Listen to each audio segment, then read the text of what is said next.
దీనితో పని లేనంతగా మీరు బైబిల్ చదవండి. అంటే ఏదైనా మనం తెలుసుకోవాలంటే, ఏదైనా మనం చెప్పాలంటే, ఇది ఉంటే తప్ప నేను చెప్పలేననే పరిస్థితి రానివ్వకండి. రేపు పొద్దున ఎవరైనా సరే దీన్ని దూరం చేసినా, ఇది చదవకూడదని దీన్ని నీ దగ్గర నుంచి లాగేసుకున్నా పెద్ద ఫరక్ ఉండకూడదు మనకు. ఇదా తీసుకో, ఇది తీసుకుంటే నాకు ఆల్రెడీ ఇక్కడ రిజిస్టర్ అయింది బేటా అని చెప్పాలి మనం. అంతగా బైబిల్ చదవాలి, అంతగా.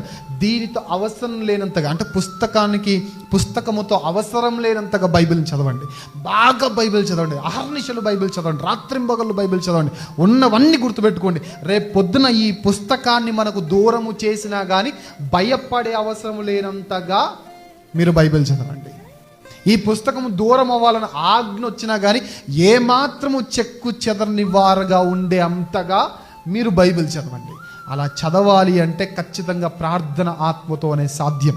ప్రార్థన బాగా చేసుకోండి, బైబిల్ బాగా చదవండి. చదివేది ఎందుకు అనంటే, ఒకటి మన ఆత్మీయ జీవితం కోసం అయితే, రెండవది ప్రశ్నించే వాడి కోసం రుజువులు చూపించడానికి బాగా చదువుదాం.